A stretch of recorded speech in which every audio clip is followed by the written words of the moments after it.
Yan, magandang tanghali sa atin lahat po. Mag-alas 2 po ng hapon dito. Tingnan natin itong surprise na luto ko. Oops! Uy, naka-pressure cooker po. Ayan. Lamig na. Ito sardinas po. Naggawa tayong sardinas. Ayan, homemade sardines po ito. Nakita niyo po? Ayan.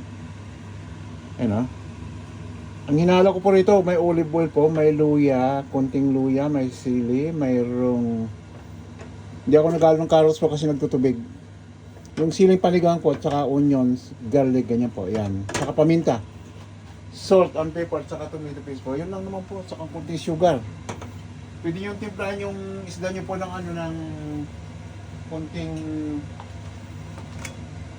soy sauce po, huwag lang masyadong marami.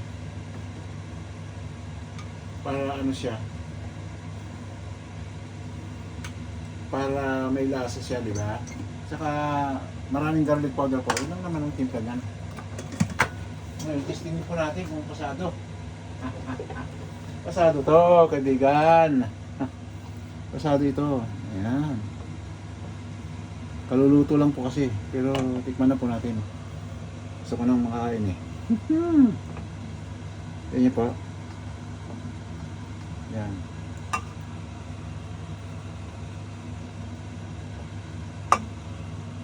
Ito yun po. Yan. Olive oil po yan. Yan. Ano kaibigan? Agree ba kayo na masarap to? Itong healthy na ulam. Dali lang gawin po to. Yan. Ayan po. Simpleng gawin po to kaibigan. Lutong tamad nga ito eh. Lutong tamad kasi alam niyo bakit. Sinalang mo, isang oras lang, tapos na. Sa timplahin nyo na, ganun lang po. Ayan po, lusapulin natin po. Ayan po kaibigan. Ayan. Hindi nyo makita masyado, pero marami po itong mga isang kilo may gito kaibigan. Kaya ano, kita nyo yan, masarap yan. Tikman natin ha, kaibigan ha.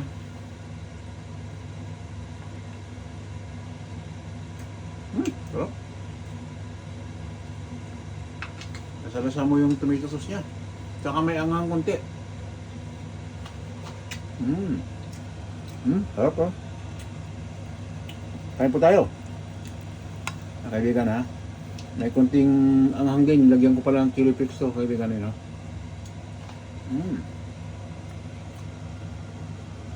Ayos. Pwede. Kain po tayo, kumakain na po ako, gutom na eh. Sarap po.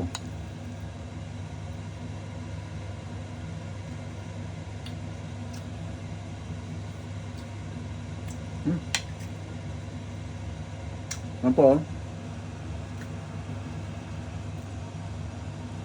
Ayos ah, sarap po. Ano kaibigan, kain tayo.